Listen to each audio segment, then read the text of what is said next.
पुण्याचे खासदार मुरलीधर मोहोळ यांच्या माध्यमातून आयोजित खासदार जनसंपर्क अभियानाला आज कसबा विधानसभा मतदारसंघामध्ये सुरुवात झालेली आहे। 15वा हा खरं तर जनसंपर्क अभियान आहे, ज्याच्या माध्यमातून सर्वसामान्यांचे प्रश्न सोडवण्याचं काम पुण्याचे खासदार मुरलीधर मोहोळ यांच्या माध्यमातून केलं जात आहे। आणि आता आपण पाहतोय की या कसबा विधानसभा मतदारसंघामध्ये हे अभियान सुरू आहे। महत्वाचं म्हणजे महानगरपालिका निवडणुका झालेल्या आहेत, त्यानंतर नगरसेवक निवडून आलेले आहेत आणि त्यामुळे नगरसेवक सुद्धा या अभियानासाठी उपस्थित आहेत। स्थानिक आमदार आहेत, नागरिकांची मोठी गर्दी आहे। नागरिक अनेक प्रश्न घेऊन सध्या खासदार यांच्या जवळ आलेले आहेत आणि त्यांच्याकडे समस्यांचा पाढा वाचतायत।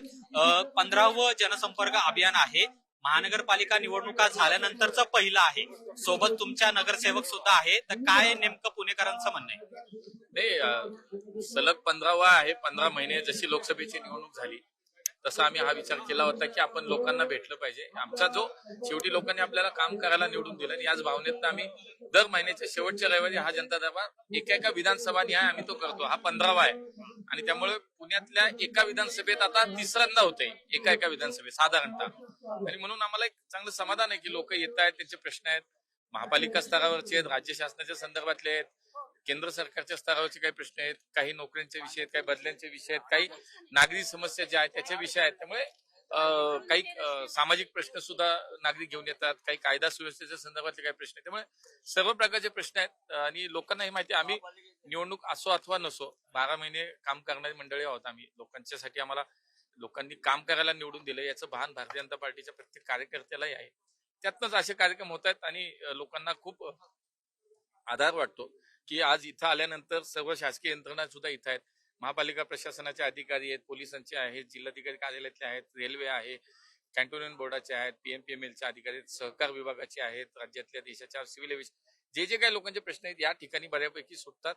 काही प्रश्न जे सुटतात ज्याला इथं जागेवर सुटू शकत नाही त्याचा पाठपुरावा आणि त्याचा आमचं कार्यालय भारतीय जनता पार्टीचे आमचे सगळे नगरसेवक पद आहेत त्याचा पाठपुरावा करून एक विषय हा पुढच्या काळात कसा सोडवता येईल याचा आम्ही प्रामाणिक प्रयत्न करतो। नगरसेवक सुद्धा आहेत, नागरिकांचं नेमकं काय म्हणणं आहे? म्हणजे आता नगरसेवक अस्तित्वात आले, आमदार साहेब पण इथं बसलेत, आमचे हेमंतजी रासने आहेत, इकडे आमचे अध्यक्ष धीरजजी आहेत, आमचे सगळेच नगरसेवक इथे ज्या विधानसभा मतदारसंघात हा दरबार किंवा कार्यक्रम असतो जनता दरबार तिथले सगळेच नगरसेवक त्या निमित्तानं उपस्थित असतात। आणि मग त्या भागाचा जर प्रश्न आला नागरी समस्येचा किंवा महापालिकेचा तर लगेच आम्ही महापालिका प्रशासन आणि आमचा तिथला नगरसेवक अशा पद्धतीनं ते एकत्रित त्या कामाचा पाठपुरावा करतात आणि प्रश्न सोडवतात। पुणे शहरातला प्रश्न आहे, मध्यंतरी सायकल स्पर्धा झाली आंतरराष्ट्रीय, शहरातले अनेक स्पीड ब्रेकर आहेत ते काढून टाकण्यात आलेले होते। पाषाणमध्ये काल अपघात झालेला आहे ज्याच्यामध्ये स्पीड ब्रेकर नव्हता म्हणून एका वाहनाने एका महिलेला चिरडलेला आहे, ज्याच्यामध्ये महिलेचा मृत्यू झालेला आहे।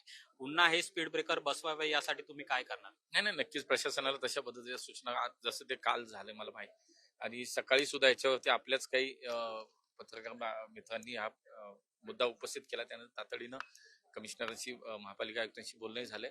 जसे अगोदरचे गतिरोधक जिथे आवश्यक होते जिथे ते काढले गेले ते ताबडतोब महानगरपालिका त्याच्यावरती काम करते। महापौर उपमहापौर पदाची निवडणूक 6 फेब्रुवारीला होतीये, तर भाजपमधून कशा पद्धतीची तयारी आता सुरू झालेली? नाही, ह्या शेवटी पक्ष नेतृत्व याच्याबद्दल निर्णय घेतात। त्यामुळे स्वाभाविक आहे की काही मंडळींना वाटणं की कोणाला महापौर, कोणाला उपमहापौर, कोणी सभागृह नेता, स्थायी समिती अध्यक्ष, हे स्वाभाविक आहे। त्यामुळे आता आम्हाला या सगळ्या लोकांच्यात आमच्या 119 लोकांमधनं ही काही नावं जर निवडायची शेवटी याचा निर्णय माननीय देवेंद्रजी असतील, आमचे प्रदेशाध्यक्ष रविदादा चव्हाण असतील, या स्तरावरती तो निर्णय होतो। गटनेता निवड 27 तारखेला आमचा गटनेत्याची निवड आहे आणि साधारणतः माझ्या माहितीप्रमाणे 30 तारखेला महापौर उपमहापौराचे अर्ज भरायचे, 6 तारखेला महापौर पदासाठीची निवडणूक आहे। भाजपचाच महापौर आणि उपमहापौर असेल का मित्र पक्ष आरपीआय आहे? ते वरती ठरेल, पण जसं काही शेवटी आम्ही काही मित्र पक्षांसोबतही लढलो त्यामुळे तो विचार पक्ष नेतृत्व करेल। खूप धन्यवाद आमच्याशी बोलल्याबद्दल। तर मोठा प्रतिसाद या खासदार जनसंपर्क अभियानाला आहे। नागरिक मोठ्या संख्येने त्यांच्या समस्या घेऊन हे खासदार आणि केंद्रीय राज्यमंत्री मुरलीधर मोहोळ यांच्याकडे आलेले आहेत आणि जागच्या जागी त्यांचा जे काही प्रश्न असतील ते सोडवण्याचा प्रयत्न आहे तो या अभियानाच्या अंतर्गत केला जात आहे। कॅमेरामन तुषार नानावरेसह अमोल धर्माधिकारी, लोकशाही मराठी, पुणे। लोकशाही मराठी ऐका, पहा, जागरूक रहा।